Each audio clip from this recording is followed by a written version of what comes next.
ሰላምና ጤና በያላችሁበት ለሁላችሁም ተመልካቾቻችን ይሁን። እንደምሰነበታችሁ። ይህ ቻናል የመጽሐፍት ዓለም የተሰኘው የትረካ ቻናላችን ነው። ቻናላችንን ሰብስክራይብ ስለሚያደርጉ ከልብ እናመሰግናለን። የምንለቃቸውን ትረካዎች ስለሚከታተሉልን አሁንም በድጋሚ ከልብ እናመሰግናለን።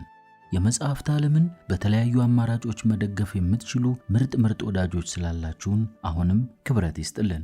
ባስቀመጥነው የድጋፍ አማራጭ በሱፐር ቻት፣ በሱፐር ታንክስ ጊፍት ስለምትልኩልን ድጋፍ ከልብ እናመሰግናለን። የምንለቃቸውን ትረካዎች ላይክ ያድርጉልን። ይህንን ትረካም ላይክ አድርገው ይጀምሩልን። ሰብስክራይብ ካደረጉ የደወል ምልክቷን በመጫን የምንለቃቸውን ጣፋጭ ትረካዎች መከታተል ይችላሉ።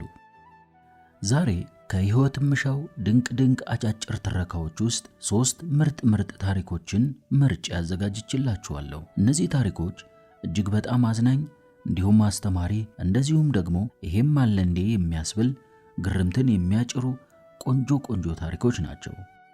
እነዚህን ታሪኮች እያተከታተላችሁ አብራችሁን ቆዩ። የመጽሐፍት ዓለም። በመጽሐፍት ዓለምን እንይ። ከፀሐይ በታች። ለማንም ደፍሮ ሊተነፍሰው ባልቻለው ሐሳብ አእምሮ መታወክ ከጀመረ ከራረመ። ከዛሬ ነገ መፍትሄ ያገኛለሁ፣ እንቆቅልሼ ይፈታል ብሎ ለወራት ከራሱ ጋር ሲሟገት ቆይቷል። አንድ ሁለቴ ለአብሮ አደግ ጓደኛው ስማይ ብሎ ሊያወራው ያለ የሌለ ድፍረቱን አሰባስቦ ከተቀመጠ በኋላ የጎመዘዙትን ቃላት ከምላሱ አካፍየው ባረፍኩ ያለውን ሐሳቡን ከአእምሮ ከፍ ብሎ አባሯል። አንድ ቀን ከሰዓት በኋላ እንደ ልማዱ በዚሁ ጭራና ቀንድ በሌለው ሐሳብ ሲብሰለሰል ከቆየ በኋላ እንደ ታላቅ ወንድም ለሚወደውና ለሚቀርበው አጎቱ ደወለ። ይህ አጎቱ በሕይወቱ ለመጀመሪያ ጊዜ አስክሬም ያቀመሰው በየሴሚስተሩ ማብቂያ ከ1 እስከ 3 ከወጣ ኬክ በሳፊ ወተት የሚጋብዝና 5 እና 10 ብር ውሽቅ አድርጎለት የሚሄድ ሲጎረምስ ደግሞ ሴት ልጅን እንዴት ማባበል እንዳለበት መከር ጠቆም ያደረገው ኩል አንክል ነው። ገና ሃይስኩል ሳይጨርስ ከአሜሪካ ድረስ ላፕቶፕ ሲመለስ ደግሞ አለ የተባለ ልብስና ጫማ ተሸክሞለት የመጣ የቅርቡ ሰው ገርል ፍሬንድ መያዙን ኋላም ሚስቱ ሊያደርጋት መወሰኑን ከእናትና አባቱ ቀድሞ የነገረው ሚስጥረኛው። የአጎትየው ፋርማሲ ተቀጣጠሩ። ሲደርስ አጎቱ ነጠላ ለብሳ ለቆመች ከሲታ ሴት የገዛችውን መድኃኒት አሽጎና አወሳሰዱን በተደጋጋሚ በትህትና አስረድቶ ሲሰጣት አገኘው። ከባልኮኒው ጀርባ ገብቶ እንዲቀመጥ ምልክት ሲሰጠው እንዳለው አደረገ። በተቀመጠበት የማይቋረጥ የመድኃኒት ፈላጊ ሰልፍን ሲታዘብ ቆየና ሰዓቱን አየት ሲያደርግ የማይመቸው አሮጌ የእንጨት ወንበር ላይ ከተጎለተ ከ30 ደቂቃ በላይ እንዳለፈው ገባው። አረ ፍቄ፣ በስልክ እንደነገርኩ ዛሬ በጣም ወሳኝ ጉዳይ ላማክር ነው የመጣሁት አለው ብድግ ብሎ አጠገቡ እየቆመ። እና ታዲያ አማክረኛ አላጎቱ የተጠየቀው መድኃኒት ከላይኛው መደርደሪያ ለማውረድ እየተንጠራራ። እንዴ ሙሉ ትኩረትህን ፈልጋለሁ። እንደ ሌላው ጊዜ መድኃኒት እየሸጥክ የምነግርህ ተራ ነገር አይደለም። ጆሮዬ መድኃኒት አይሸጥም አይደል? እሱማው ግን ሰው ፊት። ዳዊት ወደ ድቡልቡልና አጭር ያጎቱ ረዳት ገልመጥ ብሎ አየና መለሰለት። የምትናገረውን ተናገር። ከፀሐይ በታች አዲስ ነገር የለም። እዚህ አይሆንም ፍቄ፣ ፕራይቬት ነገር ነው። አጎቱ የሚሰራውን ቆም አድርጎ ዞር ብሎ ተመለከተው። ባልተፈታ ፊቱ ላይ ያሉ አይኖቹ ከእንባ እያቀበ መልሶ አየው። አጎቱ ወደ ልጅቱ አያየ። ረዴት ነይ ቴክ ኦቨር መጣው አለና ብዙ መድኃኒቶች በመልክ ከተቀመጡበት ኮርኔሱን የሚነካ የእንጨት መደርደሪያ አጠገብ ያለውን በር ከፈተው። ኦኬ ና ቢሮ እንግባ አለው። ወደ ትንሿ ቢሮ ገቡ። መስኮት የላትም፣ ግን በፍሎረሰንት መብራት ፏ ብላለች። አንድ መጠነኛ ጠረጴዛ ከነተሽከርካሪ ወንበሩና 2 ለእንግዳ የተዘጋጁ ትይዩ የተቀመጡ ወንበሮችን አስተፋፍጋ ይዛለች። ግድግዳው ላይ አቧራ የጠጣ የ2014 የቀን መቁጠሪያ ተሰቅሏል። ተቀመጡ። አጎቱ ተሽከርካሪ ወንበሩ ላይ ወደ ኋላ ተደገፈና እሺ ዴቫ፣ ምንድነው እንዲህ ያስጨነቀ አለው።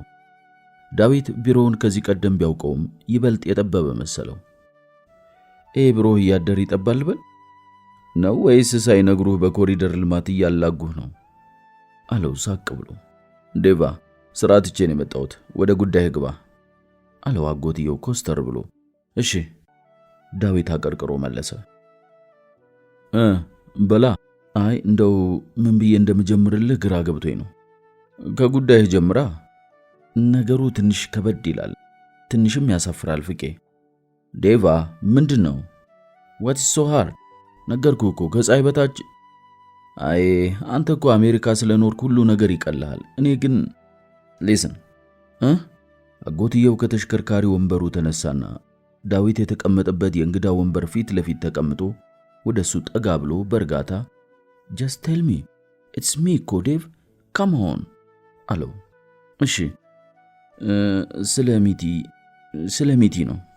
ሚቲ ምን ሆነች? እሷማ ምንም አልሆነችም። ምን ተጣላችሁ እንዴ? ኖ ፍቄ። እና ታዲያ ሚቲ ምን ሆነች? ሚቲ በትዳራችን ማለቴ በእንትን ህይወታችን በስ ጀሳይት አልጋ ላይ የማስደስታት አይመስለኝም። አጎትየው ደንገጥ ብሎ ወደ ኋላው አፈገፈገ። ሰከንዶች በዝምታ አለፉ። ኦኬ አንተ ይህን በምን አወክ? እንደማታስደስታት በምን አወክ? ምን አወኳ? እሷ ነገረች? አይ ታዲያ እንዴት አወክ? ፍቄ ደግሞ ያስታውቅባታል። አጎቱ አንዴ ራሱን እንደገባው ለመግለጽ ነቀነቀና ሁለታችሁም በወጣትነታችሁን ያገባችሁት አለ። እንደነገርከኝ ደግሞ እሷም አንተም ከዚህ በፊት በዚህ ነገር ምንም ልምድ አልነበራችሁም አይደል? አዎ ፍቄ። አጎቱ ለጥቂት ጊዜ ትኩር ብሎ አየው። ይሄ እኮ ታዲያ ጥሩ ነገር ነው እንዴ? ምኑ ነው ጥሩ ፍቄ? ሁለታችሁም የመጀመሪያችሁ ከሆነ ሰው ጋር ነው ትዳር መመስረታችሁ። እንዴት? አብራችሁ መማር ትችላላችሁ ማለት ነው። አንዱ አንዱን አያሸማቅቅም ማለት ነው። ግን የእናንተ ነገርማ ጥሩ ነው አልኩ እኮ፣ ምንም ግድ የለውም። እና ታዲያ ምን ይሻለኛል? ያው እኔ የማውቀውን በእድሜና በትዳር ያሳለፍኩትን ብቻ ነው ልነግር የምችለው እኮ። ከሱ ተነሳና መፍትሄ የሚሆን ነገር ምከረኝ። አጎቱ እንደገና ትክ ብሎ አየው። ኦኬ ምክር ግን በልክ ሲሆን ነው ጥሩ። ስለዚህ በመጀመሪያ አንድ ጥያቄ አለኝ፣ መልስልኝ። ዳዊት እንደተጨነቀ በሚያሳብቅ ሁኔታ በተቀመጠበት ተቆነጠነጠ። ፍቄ በእናትህ ይህንን ነገር ላንተ ለመንገር እንኳን ዓመት ፈጅቶብኛል። ስለዚህ ከዚህ በላይ ባታሸማቅቀኝ ጥሩ ነው። የሚያሸማቅቅ ነገር የለውም እኮ። it's perfectly natural. relax. እሺ ግን በቃ በጣም ፐርሰናል ጥያቄ አይሁን፣ ብቻ አንድ ነገር ብቻ ነው ማወቅ ያለብኝ። ምንድን ነው? አጎቱ አንገቱን ዘመም አደረገና ዝም አለ። እሺ ፍቄ ቶሎ ጠይቀኝና ልገላገላ። መቼም አንዴ ገብቼበታለሁ፣ ካለሁበት ጭንቀት አይብዝም።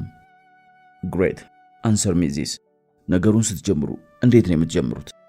ዳዊት በረጅሙ ተነፈሰና አጎነበሰ። ምኑን ፍቄ አለ ትንሽ ቆይቶ በቀስታ ቀና እያለ። ምኑን ይለኛል እንዴ? ስለምንድን ነው እያወራን ያለ ነው?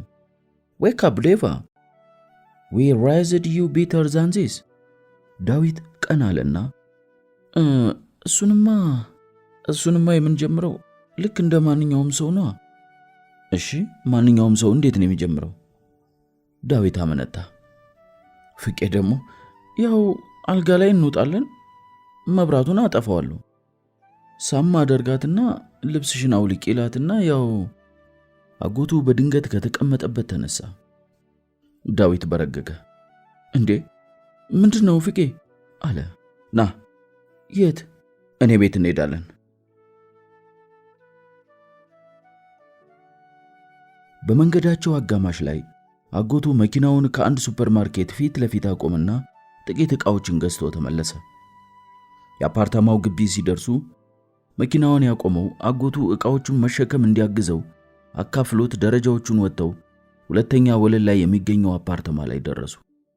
አጎቱ ቁልፍ አወጣና ሰፊውን የእንጨት በር ከፈተው። ገና በሩን ገፋ ሲያደርገው ፊት ለፊት ካለው ኩሽና የምግብ መዓዛ ተቀበላቸው። ባለቤቱ ሲንኳ አጠገብ ቆማ ዕቃ እያጠበች ነበር። በር መከፈቱን ስትሰማ ዞር አለች። ኦ ይህን አመፀኛ በስንት ጊዜ ይዘህልኝ መጣ ዛሬ? ዴቫዬ እንዴት ነህልኝ? አለች እጆቿን በትንሽ ፎጣ እየጠራረገች ወደ ሳሎኑ በር እየመጣች። ዳዊት ፈጥኖ ገብቶ ሊያቅፋት ራመድ ሲል አጎቱ ጎትቶ አቆመውና ደንባሬ መሬቱ አይታየም እንዴ? ገና ሞልወላ እኮ ነው፣ ጫማን አውልቀው እንጂ አለው። ዳዊት እንደታዘዘው ለማድረግ ጎንበስ ሲል ተው ዴቫዬ በእናትህ ግባ ብትለውም ጫማውን አውልቆ በሩ ላይ ከአጎቱ ጫማው አጠገብ አስቀመጠው። ገቡ። እጆቿን ዘርግታ አጥብቃ አቀፈችው። እሱም ትሁትዬ እንዴት ነሽ ጠፋው አይደል እያለ ደጋግሞ ከሳማት በኋላ ወደ ውስጥ ሲገባ አጎቱ ሚስቱን እቅፍ አድርጎ ግንባሯ ላይ ደጋግሞ ሳማት። ለአፍታ አንገቱ ስር ተወሽቃ ቆየችና በሉ ምሳል አቅርብ፣ ጎረምሳ ይዘህ መጣ ሳትነግረኝ አይደል? ደግነቱ ብዙ ነው የሰራሁት አለች። ሁለቱም ሳቅ አሉ። ሰው የለሽም እንዴ ትሁትዬ? አለ ዳዊት ነጩ የቆዳ ሶፋ ላይ ዘና ብሎ እየተቀመጠ። ወይ ሰው ሰራተኛ ልበረክት አለችኝ እኮ ዴቫዬ፣ ሁሉም አረብ ሀገር ለመሄድ መለማመጃ አድርገውኝ ብስ ይላሉ ብላ መለሰችለት። አጎቱ ካሁን አጠገቤ መጥቶ ይቀመጣል ሲል ባለቤቱን ተከትሎ ኩሽና ገባ። ጥቂት ቆይቶ ሶስት ብርጭቆዎችና ሳህኖችን አምጥቶ የመመገቢያ ጠረጴዛው ላይ ያስቀመጠና መልሶ ወደ ኩሽናው ሄደ። ዳዊት በተቀመጠበት ዕቃዎቹን ሲንቋቁ ውሃ ሲፈስና ባልና ሚስት ሳቅ የተሰገሰገበት ወሬ ሲቀባበሉ ይሰማል። ፍቅዬ ጨውን አረሳህም አይደል? ትለዋለች። ኖ አምጥቻለሁ አጎቱ ይመልሳል። ፌስታል ሲንኮሻኮሽ ይሰማል። ወተትና ቲማቲሙን ገዝቻለሁ። ያቺ የምትወጃትን ካሽኦቹሉንም ልታልቅብሽ ስለሆነች ገዝቼልሻለሁ። ውዬኔ ያለም እቴቴ ድረስ ሄደ ተንከራተትክ? አልተንከራተትኩም። ለአንቺ እንኳን እቴቴ ትምቡክቱስ ድረስ ብሄድ።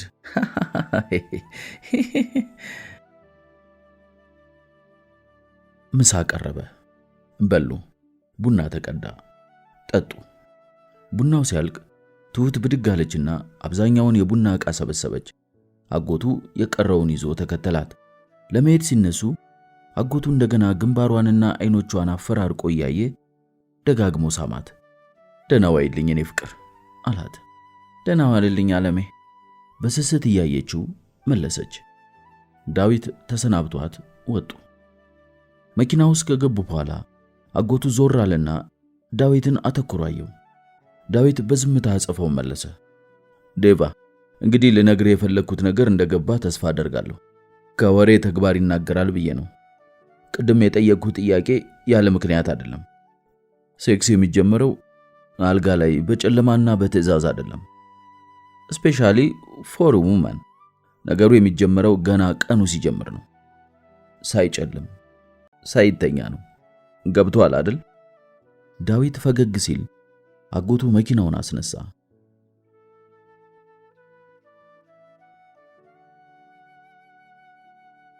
ሩት፣ ናቲና የወር አበባ። ጓደኛዬ ሩት ከማትፈልገው ወንድ ያረገዘች መስሏት ትሸበራለች። የተፈጠረውን ስታስረዳኝ የተጠቀመችው አገላለጽ ይሄ ነበር።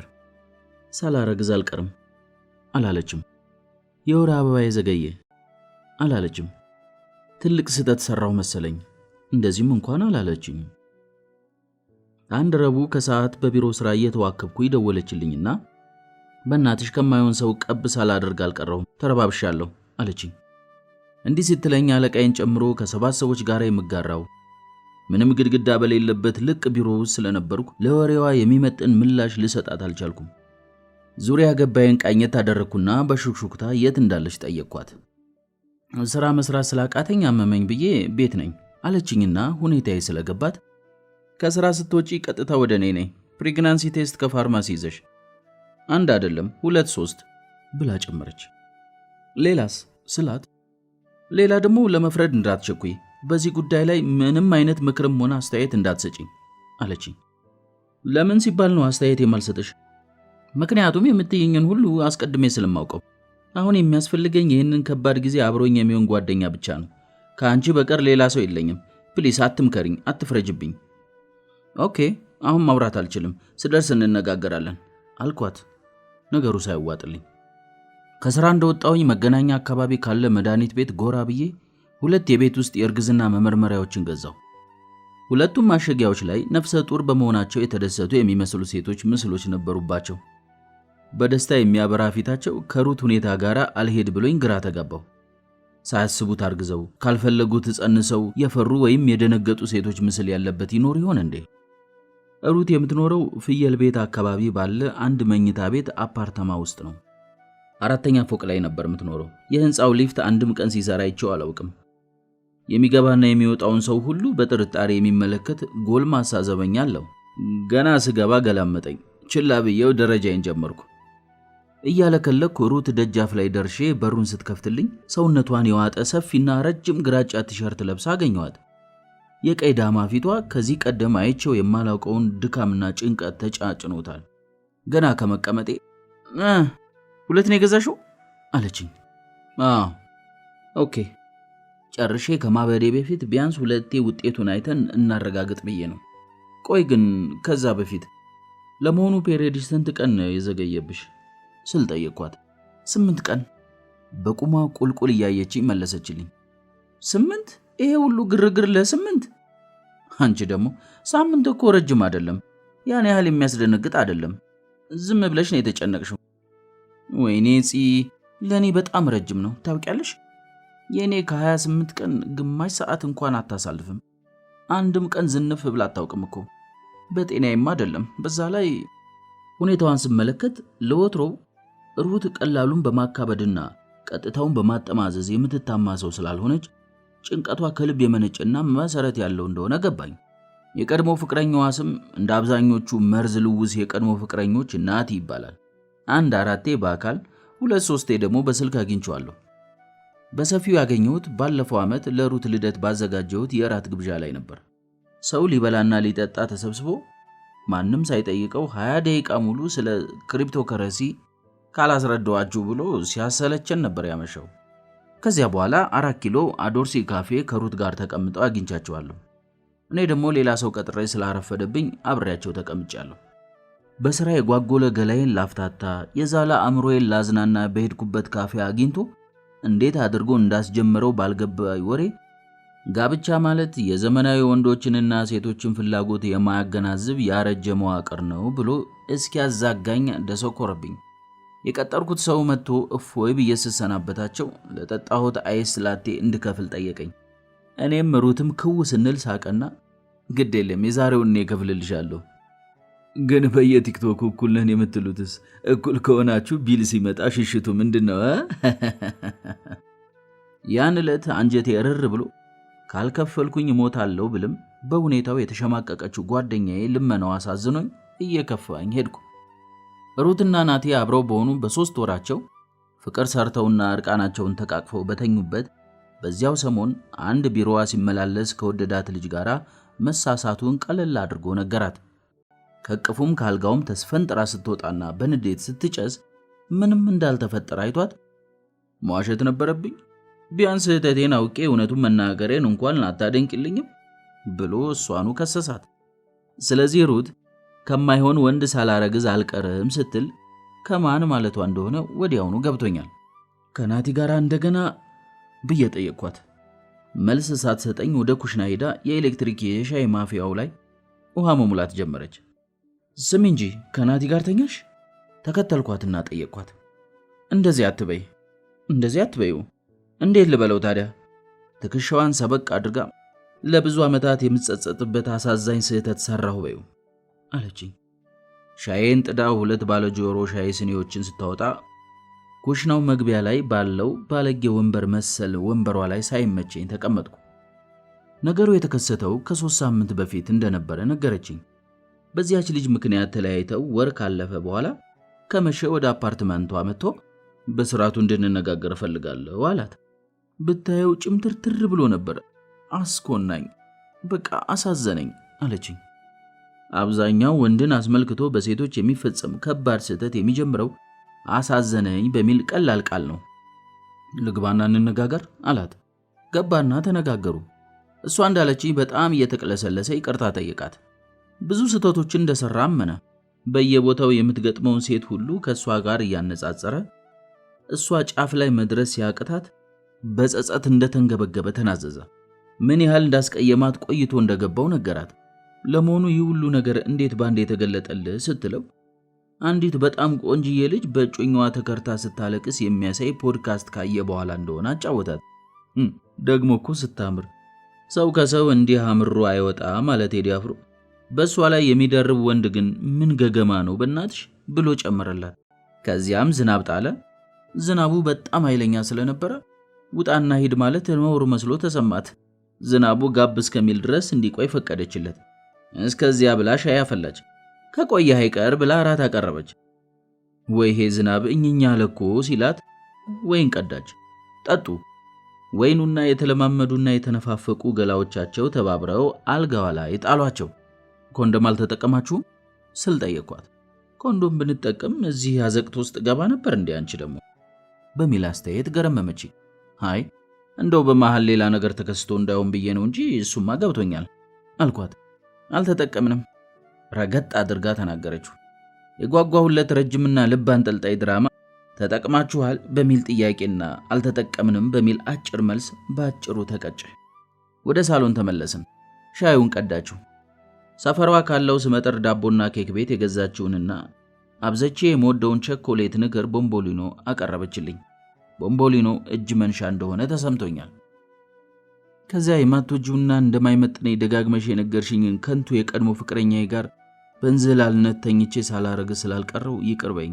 እነሆ የምትወጂውን ቦምቦሊኖ ቢና ቁጣውን ትተሽ አለሁልሽ በይኝ እንደማለት።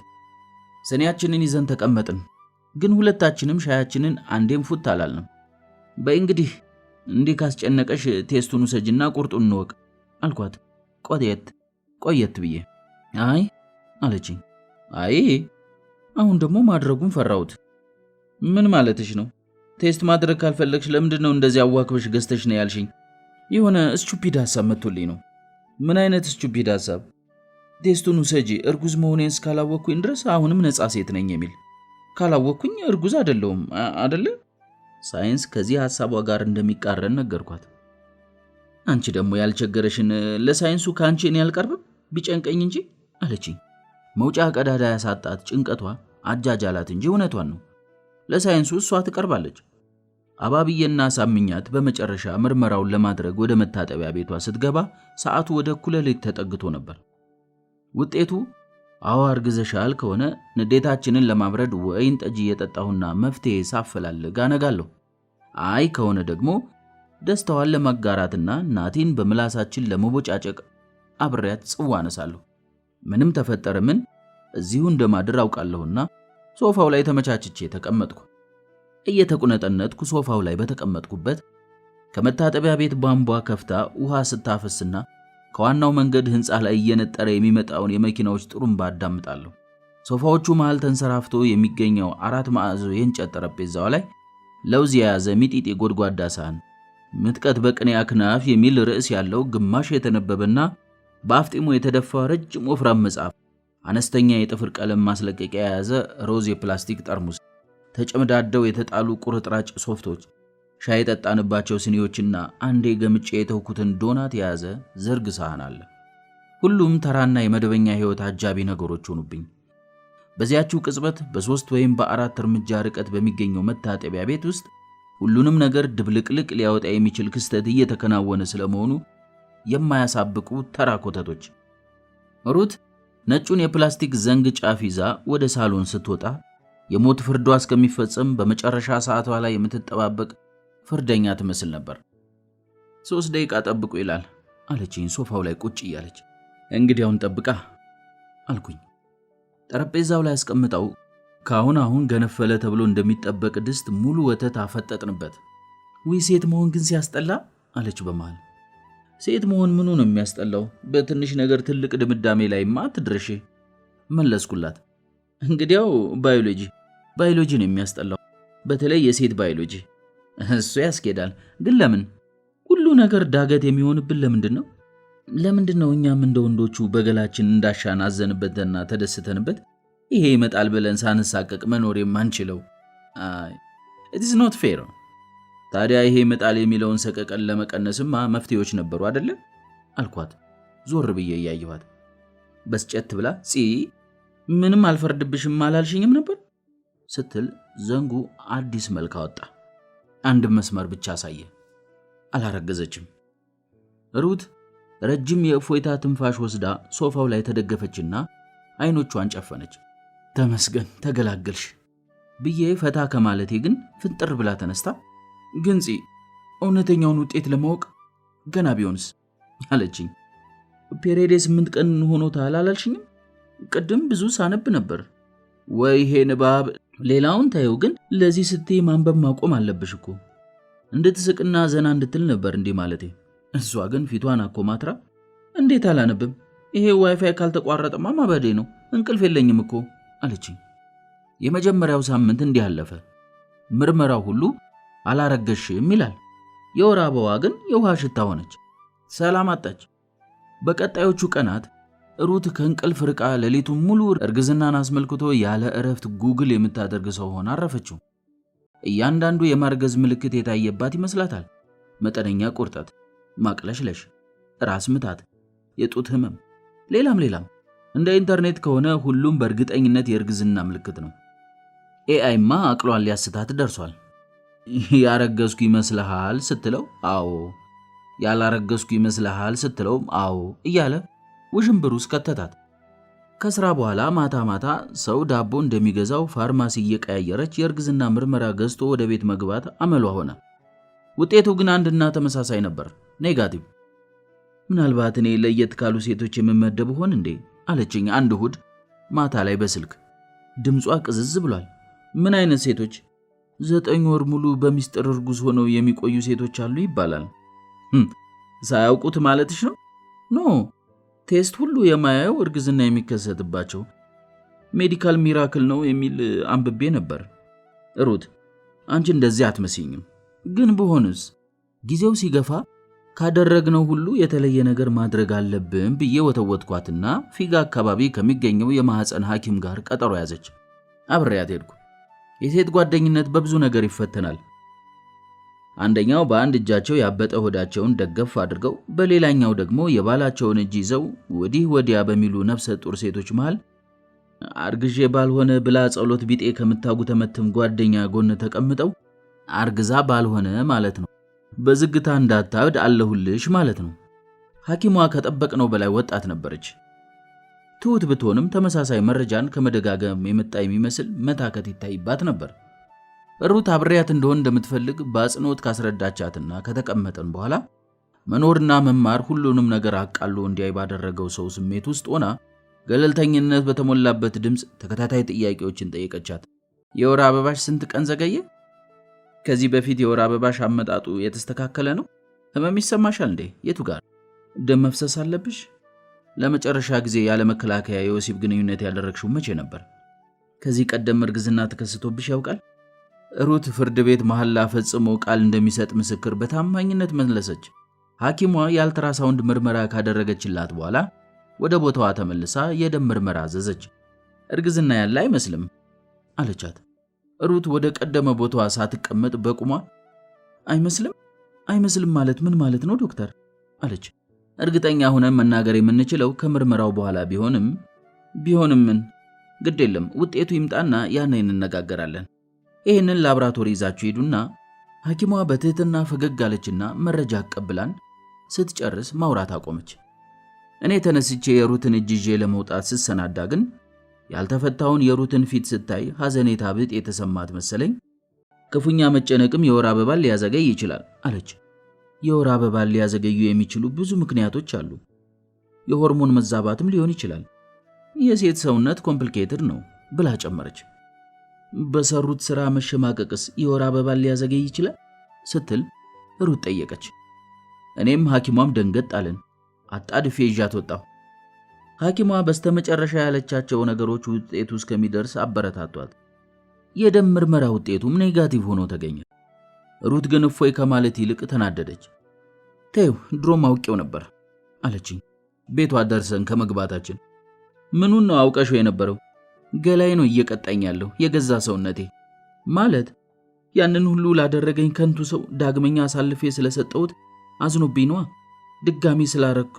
ድጋሚ ስላረከስኩት ሁኔታዋ ስላስፈራኝ እሷ ቤት አደርኩ። ይህ ሁሉ ሲሆን የወር አበባዋ ከተጠበቀችው በ2 ሳምንት ዘግይታ ነበር። ናቲ ወደ ሩት ታሪክ የተመለሰውም ይሄኔ ነው። ለካስ ሩት ስለተፈጠረው ነገር ነግራው ነበር። ለምን እንደዚህ እንዳደረገች አላውቅም። ምናልባት እውነትም ጽንስ ይዛ ከሆነ አባት ነውና የማወቅ መብት ስላለው ይሆናል። ምናልባት ሁለታችንም በሰራነው ሥራ እሱ ተደስቶ ሲያበቃ እኔ ለብቻዬ አበሳዬን የማየው ለምንድን ነው? ነግሬው እሱ የሚጨነቅ ብላም ይሆናል። ምን አለሽ ስል ጠየቅኳት። አንድ እጇን አይኖቿ ላይ ጭና ሶፋዬ ላይ ተኝታለች። ፔንኪለር የማይበግረው ራስ ምታት አሰቃየኝ ስትል ሳምንት አለፉት። ማንኛውም ነገር ቢሆን አብረን እንወጣዋለን አለኝ። ተይ እንጂ ይሄማ ጥሩ ነው፣ እየበሰለ ነው ማለት ነው።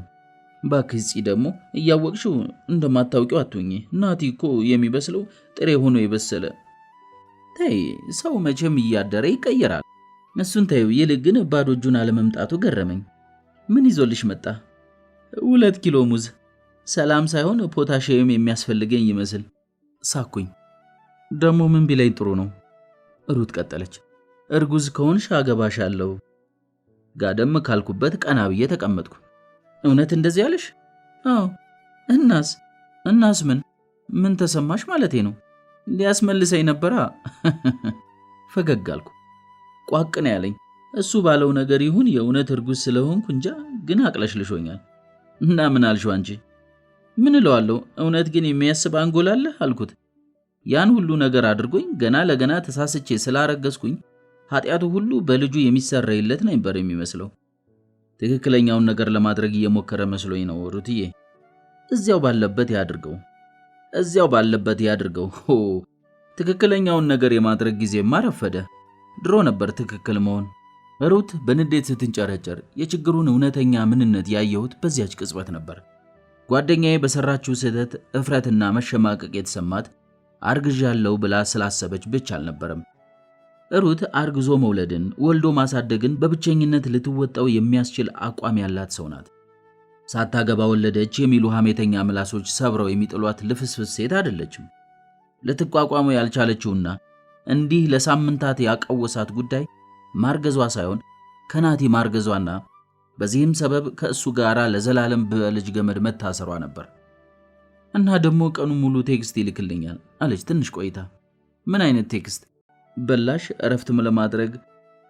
እረፍት ለማድረግ ሞክሪ፣ ከፈለግሽኝ አለውኝ፣ ቡና እንዳትጠጪ፣ ከባድ ነገር እንዳትሸከሚ። ፊቷን አኮሳተረችው። ከተሸከምኩት በላይ የሚከብድ ነገር እንዳለ ከባድ ነገር አትሸከሚ ይለኛል እንዴ ወገኛ። ደግሞ ገስዋት ዋት አልኳት። የሚቀጥለውን ቀጠሮዬን አብሬሽ ልምጣ አላለም? እንዲመጣ ትፈልጊያለሽ?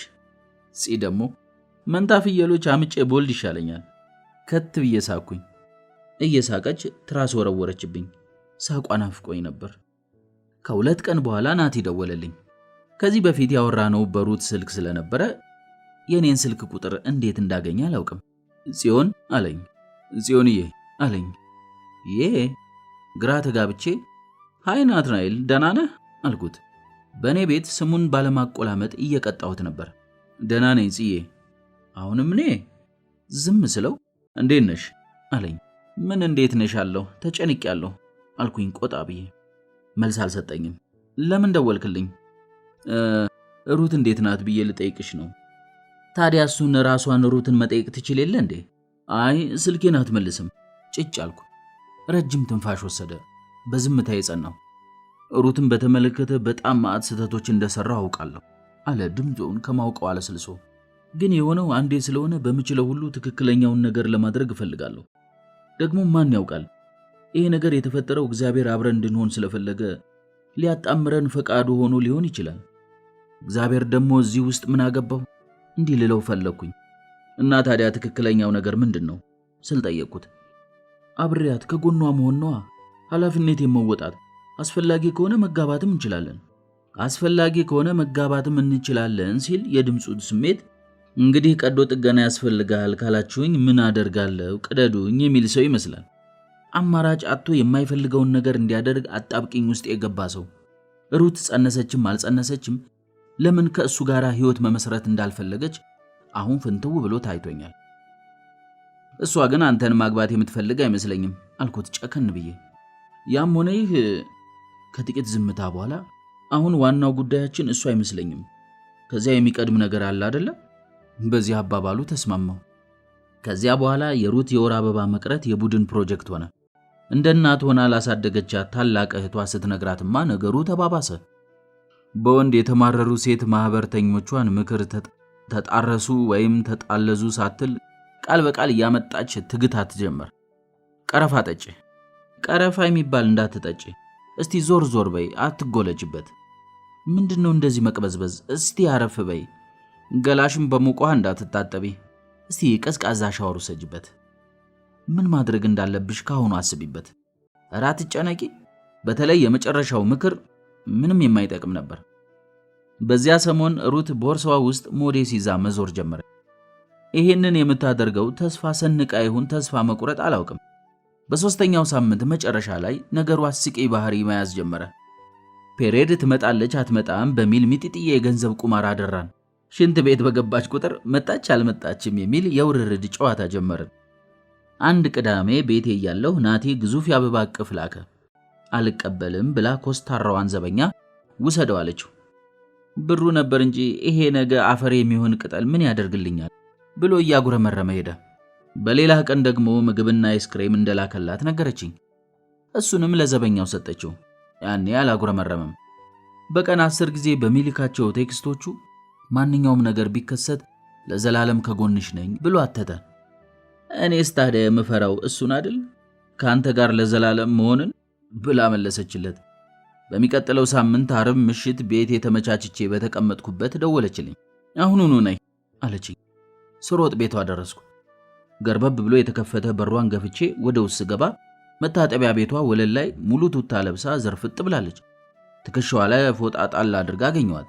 የምትለኝን ለመስማት ፈራሁ፣ ግን ከመጠየቅ ውጪ ምርጫ አልነበረኝምና ሩትዬ ምን ነው መሬት ላይ ምን ሆንሽ አልኳት። አንገቷን ቀና አድርጋ ድካም ያረበበበት ፊቷን እያሳየችኝ መጣች እኮ አለችኝ።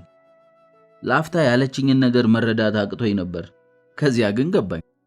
ፔሬድሽ አልኳት በድንጋጤ የደረቀ ጉሮሮዬን ጠርጌ። አዎ መቼ? ልክ ስደውልልሽ ጽዬ። የመታጠቢያ በሩን ፍሬም ተደግፌ የእፎይታ ሳቅ ሳኩኝ። ሩት አብራኝ አልሳቀችም።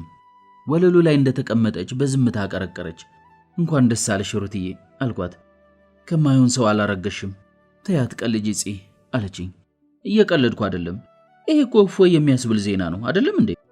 ዝም ብላ በተቀመጠችበት ጀርባዋን ግድግዳው ላይ አስደግፋ አይኖቿን ጨፈነች። ግራ ገባኝ። እፎይታው ነው ያስጠላኝ ጽዬ አለችኝ በለሆሳስ። እንዴት? ለምን?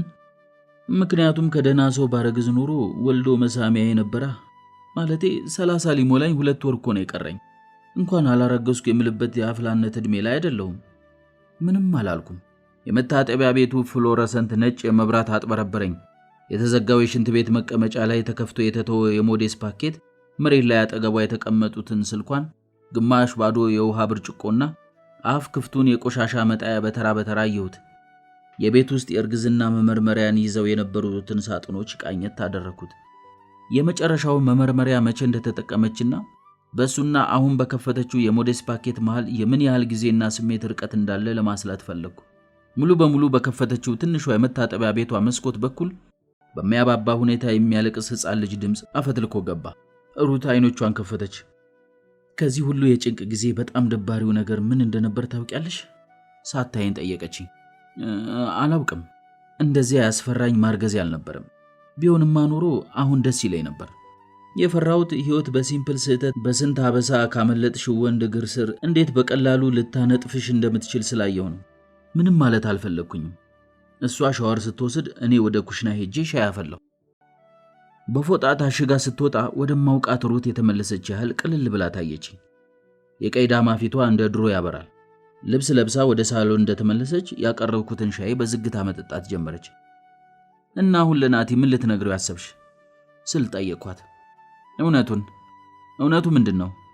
እርጉዝ እንዳልሆንኩ ነው። ሌላኛውስ እውነት? መልሱ እዚያ ላይ ያለ ይመስል ወደ ሲኒ ውስጥ ተመለከተች። ደም ስጥ እንደተባለ ሰው አገባሻለሁ ሲለኝ ለኔ ምንም ፍቅር እንደሌለው እንዳወኩና እንደቆረጠልኝ ሜቢ አለች። ጭንቅላቴን በስምምነት ነቀነቁ። አስቤበትና ነገ አውሪው ስላት አሻፈረኝ ብላ እኔ እዚያ ያለውኝ ቴክስት ልትልክለት ስልኳን አነሳች። ከመላኳ በፊት ድምፅ አውጥታ ስላነበበችልኝ የላከችለትን መልእክት አውቃለሁ። ሃይ ናቲ፣ እርጉዝ አይደለሁም። ደግሞም እባክህን እኔን ማግባት ትልቅ መስዋዕትነት መክፈል እንደሆነ አድርገህ ማውራትህን አቁም። ደስ አይልም። መልካም አዳር፣ መልካም ኑሮ። ከላከችው በኋላ ለጥቂት ጊዜ የስልኳን ስክሪን በዝምታ ተመለከተች። ትንሽ አበዛሁት እንዴ አለችኝ። ሲያንሰው ነው ባክሽ አልኳት። ከ10 ደቂቃ በኋላ መልስ ሰጣት። ሩትዬ፣ ደህና በመሆንሽ ደስ ብሎኛል። ነገሩን አባብሸው ከሆነ በጣም ይቅርታ። ካነበበችልኝ በኋላ ስልኩን ባፍጢሙ ጠረጴዛ ላይ ደፍታ ይሄኔ ለጥቂት ተረፍኩ ብሎ እየጠጣ ነው። በሱ ቤት አለሁልሽ ብሎ ወንድ ተጫውቷል አለችኝ። ያው መቼስ የለውም አለችኝ። ሲፈልግ ታንቆ ይሙት። ከሳምንት በኋላ ሩት ጸጉሯን ተሰራች። ናቲን በሁሉም ቦታ ብሎክ አደረገችው። ሩትዬ አሁን ደህና ትመስላለች። ምናልባት ከደህናም በላይ ሳትሆን አትቀርም። ነገር ግን አልፎ አልፎ ሻይ እየጠጣን ሳለ ጨዋታው ወደ የቀድሞ ፍቅረኞቿ ወደ ልጅ መውለድና እናት መሆን የሄደ እንደሆነ ያንን ከባድ ወር ታነሳዋለች። ማህፀኔ ከናቲ ጋር ለዘላለም ሊያጣብቀኝ የሞከረበት ጊዜ ትዝ ይልሻል ብላ ትስቃለች። አዎ ብዬ በሳቅ አጅባታለሁ።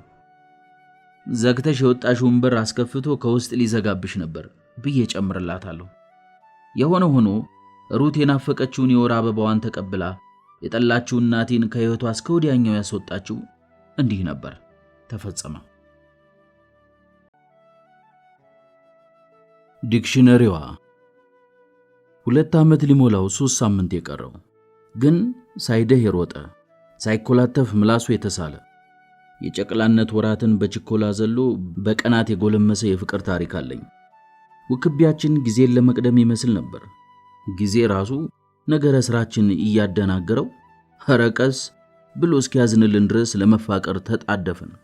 ይሉንታ እስካጣ ድረስ ስላፈቀርኩት አብሮ አደግ ጓደኞቼና እህቶቼ ይሄ ነገር ልክ አይደለም እኮ ሲሉኝ ክፉን ላለመስማት ጆሮዬን ደፈንኩ። ከየፖድካስቱ የለቃቀምኩትንና ሬድ ፍላግ ብለው የሚያውለበልቡትን የተይው ማስጠንቀቂያ ባንዲራቸውን ላለማየት አንገቴን አዞርኩ። አይኖቼን ስህተቱንና እንከኑን ላለማየት ጨፈንኩ። የኋላ ኋላ ልቤን በሱ ላይ ሳይሆን ይሄ ሰው ይቅርብሽ ጎዳሻል ባሉኝ በእነሱ ላይ አደነደንኩት። ጭቅጭቅና ንትርካቸው ሲብስብኝ በእሱ ላይ ስለሚያቀርቡልኝ ስሞታ ሁሉ መልስ አቀባብዬ መተኮስ ጀመርኩ። ይባስ ብዬ ከእሱ አንደበት የሚወጡ ቃላትን ሁሉ እንደ ልቤ መሻት እየተረጎምኩ ነጋ መሸ ላይ ታች ማለት ያስኩኝ። አንቺ ድማ እሱን በተመለከተ የራስሽ ዲክሽነሪ ያለሽ፣ እኛ የምንሰማው ሌላ አንቺ የሚገባሽ ሌላ ብለው እስኪዘባበቱብኝ ድረስ ገፈውበት። ክሳቸው ብዙ ቢሆንም ዲክሽነሪዋ ግን እውነትነት ነበራት። ከዓለም በተለየ ንግግርና ሁኔታውን ጠባይና ኳሃኑን የምተረጉምባት በፍቅር ብራና በመውደድ ቀለም የጻፍኳት የራሴ ዲክሽነሪ አለችኝ። ላሳያችሁ። እነሆ በሆነውና በእኔ መረዳት መካከል ያለውን ልዩነት ቶሎ ትቀልቡ ዘንድ ባለ 2 ሐረፍተ ነገሮች መሃል ሰረዝን አጋድሜላችኋለሁ። ስራ የለውም፣ ቤትም አልሰራ፣ ለህይወቱ እቅድ የለውም። እንደ ዘንድሮ ሰው ንዋይ ወዳድ አይደለም። ከገንዘብ ይልቅ ፍቅርን ያስቀድማል። ሁል ጊዜ እስቲ አትድበልበይ ኪሎ ቀንሺ ይለኛል። ረጅም ጊዜ እንዲኖርለት ስለ ጤናዬ ተጨንቆ ነው እላለሁ። አብዛኛውን ጊዜ የሚያጠፋው በቤቲንግ ነው። እድል ቀንቶት አንዴ ደህና ብር ቢያሸንፍ ዘና ብለን እንኖራለን ብዬ ተረጉማለሁ። በየቀኑ ይጠጣል። ከባድ ነገር መስሏችሁ ነው? ቢራ እኮ ነው የሚጠጣው ብዬ ተረጉማለሁ። ሁል ጊዜ አዲስ የንግድ ሐሳብ ያመነጫል። ወይ ጭንቅላቱ እኮ ምጥቁ እኮ ነው ብዬ ተረጉማለሁ። ካመነጫቸው ሐሳቦች አንዱንም አልሞከረውም። ራዕይ ይኖረው እንጂ የሆነ ጊዜ ያደርገዋል። ዋናው ራዕይ ነው እላለሁ። ሁል ጊዜ ዞር ስልለት ስልኬን ይጎረጉራል። ያው ከልክ በላይ ስለሚወደኝ ይቆጣጠረኛል እላለሁ። ከጓደኞቼ ጋር እንደወጣ አይፈልግም። የኔ ጌታ ብዙውን ጊዜን ከሱ ጋር እንዳሳልፍ ስለሚፈልግ እኮ ነው። ስልክ ደውሎ ወይ ቴክስት ልኮልኝ በ2 ደቂቃ ውስጥ ካልመለስኩኝ ይበሳጭብኛል። ሁል ጊዜ እንደናፈቅኩት እኮ ነው። ስልኩን ካላነሳው 30 ጊዜ ይደውልብኛል። የሆነ ነገር ሆና ይሆናል ብሎ ስለሚጨነቅልኝ እኮ ነው ብዬ ተረጉማለሁ። ጓደኞችሽ በሙሉ ከኔ ጋር ባለሽ ነገር ደስተኛ አይመስሉኝም፣ ይቀኑብሻል ይለኛል። ይሄንማ እውነቱን ነው። በጣም ያምራል እኮ። ለራሳቸው ባይመኙት ነበር የሚገርመኝ። የምለብሰውን የሚመርጥልኝ እሱ ነው። ፋሽን አዋቂ ስለሆነ ነው። ጓደኞቼን የሚመርጥልኝም እሱ ነው። ጥሩ ጥሩ ሰዎችን ያውቃል። ከተውሽኝ ራሴን አጠፋለሁ አለኝ። የኔ ማር እስትንፋሱ እኮ ነኝ ብዬ ተረጉመዋለሁ። ሳናድደው ግድግዳውን በቦክስ ይለዋል ወይ ዕቃ ይወረውራል። ቢያንስ ራሱን መቆጣጠር ይችላል፣ ቢያንስ እኔን አይመታኝም እላለሁ። የሆነ ቀን የሆነ ሰውዬ ትኩር ብሎ ስላየኝ ብቻ ተናዶ በጥፊ ያጮለው። ይሄ ማለት የኔ የወንዶች ቁና ደስ አይልም፣ አያኮራም። ከጠጣ በኋላ ጠብ ይጀምራል። እሱ ምን ያደርግ፣ አልኮል እኮ ሌላ ሰው የሚያደርገው እላለሁ። ብዙ ጊዜ ለቀናት የት እንዳለ ሳይነግረኝ እልም ብሎ ይጠፋብኛል።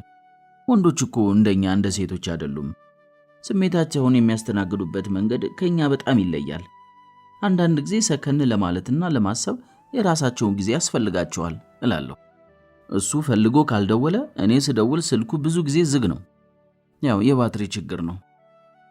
የቀድሞ ፍቅረኞቹን በሙሉ እስኪንገሸገሽ ይጠላል። እያነሳ ያማርራቸዋል። እውነቱን እኮ ነው። ለሱ የሚገቡ ሴቶች አልነበሩም እላለሁ። የቀድሞ ፍቅረኞቹን ዴቪል 1፣ ዴቪል 2 እና ዴቪል 3 ብሎ ነው ስልኩ ላይ ሴቭ ያደረጋቸው። ድንገት ሳት ብሏቸውና ናፍቆት ቢደውሉ እንዳያነሳ ብሎ እኮ ነው። ብዙ ጊዜ እኔ ፊት ሌሎች ሴቶችን ያሽኮረምማል። ተጫዋች ስለሆነ ነው። ሴትና ወጣት አስተናጋጆች ሲገጥሙ ቅልስልስ እያለ የኔ ቆንጆ ይላቸዋል። አቤት ትህትናው አያስቀናም እላለሁ። ኢንስታግራም ላይ ከ1000 በላይ ሴቶችን ይከተላል። አልጎሪዝሙ ነው እሱ ምን ያደርግ እላለሁ። ሁሉም ሴቶች ግማሽ እርቃን ፎቶ የሚለጥፉና በግብረ ስጋ የተወለዱ ሳይሆን ተስለው ነፍስ የተዘራባቸው የመሰሉ ናቸው። ሴቶችን በምንም ሁኔታ መደገፉ ደስ የሚያሰኝ ነገር ነው። ከሌላ ሴት ጋር ወጣ። የዛን ሰሞን ራሴን ጣል አድርጌ እሱንም ችላ ብየው ስለነበረ ነው። ወንዶችም ፍቅር ይፈልጋሉ። ፍቅር ካልያዘኝ ሴክስ ባደርግ እኮ ቺቲንግ አይደለም አለኝ። ከሱ አላውቅም እኔ። 2 ስልክ ነበረው፣ አንዱን አያስነካኝም። የማያስነካኝ ስልክ የሥራ ስለሆነበት ነው። ማአት ጊዜ ብለምነው ሶሻል ሚዲያ ላይ ፎቶዬን መፖሰት እምቢ አለ። የግል አደባባይ ማስጣት ስለማይፈልግ እኮ ነው። በዚህ ላይ የሶሻል ሚዲያ ፖስት እውነተኛ ህይወት አይደለም፣ ዋናው ላቡ ነው። 2 ዓመት ሙሉ አብረን መሆናችንን በሱ በኩል ያለ ማንም ሰው እንዲያውቅ አልፈለገም። ከማንም አላስተዋወቀኝም። ያው ግንኙነታችንን ከሰው ዓይንና አፍ ለመጠበቅ ፈልጎ እኮ ነው። ቡዳ ያላየውን አይበላም ይባላል። በየቀኑ የምንነሳቸውን ፎቶዎችና ቪዲዮዎች በሙሉ ከስልኩ ማጥፋት ይወዳል። እኔ እኮ አበዛዋለሁ። እሺ ፎቶና ቪዲዮ እያነሳሁኝ የስልኩን ስቶሬጅ አጨናንቄበት ነው። ጾመኛ ነኝ ብሎኝ ሊስመኝ ሲጠጋ ግን አፉ ስጋ ወይም ቅቤ ሽታ ይሸታኛል። እግዚአብሔር የልቡን ያውቃል። ዋናው ላቡ ነው፣ ዋናው ልቡ ነው። በየወሩ ገንዘብ ከኔ ይበደራል። ልንረዳዳ መስሎኝ አብረን ያለ ነው። አንድም ቀን የተበደረውን ብር መልሶልኝ አያውቅም። ያው የኔ የሆነ ሁሉ የሱ ነው። የሆነ ጊዜ የሲቢ እና የቴሌብር ፒኖቼን ጠየቀኝ። በፍቅር ውስጥ መደባበቅ አያስፈልግም። ደግሞ የሴትነት ክብሬን አሳልፌ ለሰጠሁት ሰው ፒን ቁጥሬን ልከልክለው እንዴ? ሳይነግረኝ ከወንድሜ ገንዘብ ተበደረ። እሱ እኮ ቀድሞውኑ ከቤተሰቤ ጋር ተቀላቅሏል። ምስኪን አይደለ? 2ቱንም ዓመት ደጋግሜ አስታውሼው እንኳን ልደቴን ረስቶታል። ወንዶች ሁሉ እንዲሁ ናቸው። ተፈጥሮ ሆኖበት ነው እኮ። የቫላንታይን ስለት እንዳትረሳ ብዬ ስንት ያስታውሼው ረሳው። ይህም የወንድ ልጅ ደንቡ ነው። ብዙ ጊዜ ትዝ የምለው ከኔ የሚፈልገው ነገር ሲኖር ነው። ሰበቡ ምንም ይሁን ምን ቢያንስ ትዝለዋለሁ። የትም ፍጭ አይደል? አንድ ጊዜ ለ3 ሳምንት ስልኩን አጥፍቶ ጠፍቶብኝ ሲመጣ አበባ ይዞልኝ መጣ። በጣም ሮማንቲክ እኮ ነው። ወደ ቤቴ የሚመጣው ማታ ማታ ብቻ ነው። ያው የመንገድ መጨናነቁ ጋብ የሚለው በዛ ሰዓት ስለሆነ ነው። ሳበሳጨው ብዙ ጊዜ የሆንሽ ከርከሮ ከኔ ውጪ ማንም በእንጨት አይነካሽም ብሎኛል።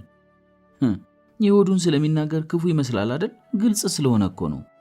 ደጋግሞ በእኔ መመረጥሽ መታደል ነው ይለኛል። ያው በራስ መተማመኑን ስወድለት እኮ። ብዙ ጊዜ ሲናደድ ይሰድበኛል። ስሜታዊ ሆኖ እንጂ አስቦበት አይደለም እላለሁ። በጣም የተማርሽ በመሆንሽ አትራክቲቭ ያደርግሻል አለኝ። ሐቁን ነው የተናገረው። ስራሽን ብትለቂስ ብሎ መከረኝ። እሱ ሊያስተዳድረኝ ፈልጎ ነው። የኔ ወንዳ ወንድ ውድድ እኮ ነው ማረገው።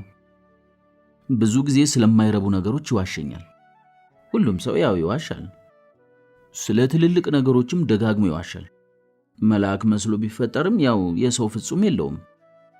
እንጋባለን አይደል ስለው ጋብቻ እኮ ተራ የወሳኝ ኩነት ወረቀት ነው አለኝ። ልክ ነው። እኛ ከቀበሌ ወረቀት በላይ ነን።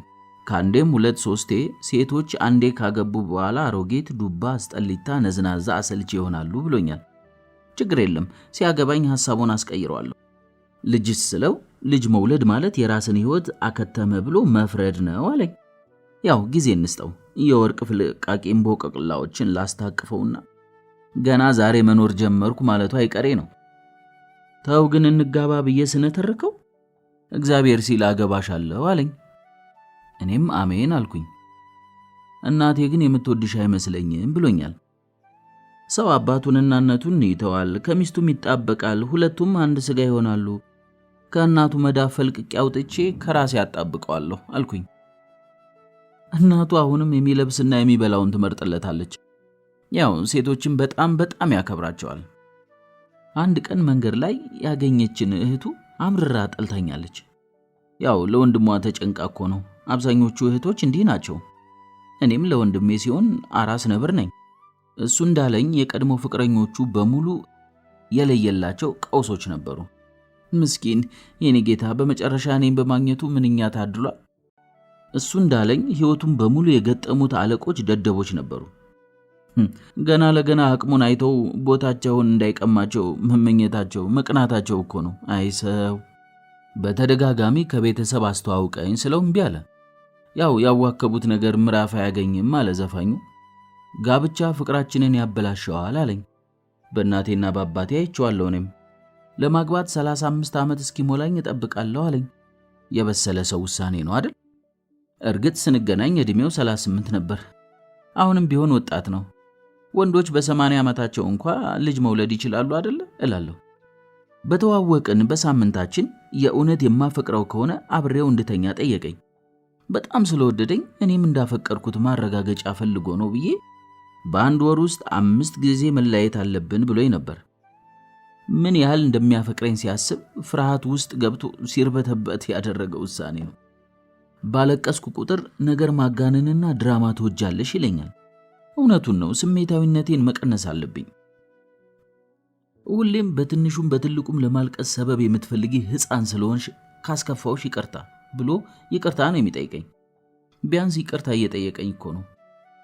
ሴቶች በሙሉ አንድ ናቸው ይለኛል። ከኔ ውጪ ማለት እኮ ነው። እንደ ሌሎቹ ሴቶች አይደለሽም አለኝ። ያው ልዩ እንደሆንኩ እንዲሰማኝ ነው። ካላመንሽኝ አብረን መቀጠል አንችልም ብሎ ስለዚህ ጉዳይ ማለቃቀስ እንዳቆም ነገረኝ። ለወደፊት ትዳራችን ልቤን ከፍቼ እንዳምነውና እንድታመነው እያሰለጠነኝ ነው። ጠንካራ ሴት ችግሮችን ትችላለች አለኝ። ነፃ የትዳር ስልጠና እየሰጠኝ ነው። አልታደልኩም ታዲያ? ያለኔ ምንም አይደለሽም አለኝ። ያው እሱ ሲጠፋብኝ ራሴን ማጥፋት ስለምፈልግ የዚህን አባባል እውነተኛነት በራሴ አረጋግጫለሁ። በዚህ ዕድሜሽ ማንም አያገባሽም አለኝ። በጣም ልክ ነው። በሃያዎቹ ዕድሜ ውስጥ ካሉት የኢንስታግራም ሴቶች ጋር ለመወዳደር በጣም አርጅቻለሁ። ችግሮቻችንን ለቤተሰብሽ አታውሪ አለኝ። ልክ ነው። ለወደፊቱ ጥሩ ልምምድ ነው። በትዳር ውስጥ ቤተሰብ ጣልቃ ማስገባት ተርፎ ጣጣ ነው። ፍቅርማ ትንሽ ማሳመም አለበት ይለኛል ጎርቶኝ ሳለቅስ። ይህንን ገና ድሮ ከአስቴር አወቀ ዘፈኖች ነው የተማርኩት። ብትወጂ ኖሮ ስህተቴን አታይም ነበር አለኝ። ልክ ነው። እውነተኛ ፍቅር ነውርና ጉድፍን አያይም። ለማንኛውም 2 ዓመታችን ሊደርስ ነው ስለው አሁንም ስለ ትዳር ለመወሰን ዝግጁ እንዳልሆነ ተናገረ። ልጅ መውለዴ ለውሳኔ ያበቃዋል ብዬ ወሰንኩና ሴት የምታደርገውን አደረግኩ እና አሁን የ6 ወር ነፍሰ ጡር ነኝ። ፍቅሬን ካየሁትና ድምፁን ከሰማሁት 3 ወራት አለፉ። ክፉ እንዳላገኘው ተስፋ አደርጋለሁ። ጭንቅ አይችልም እኮ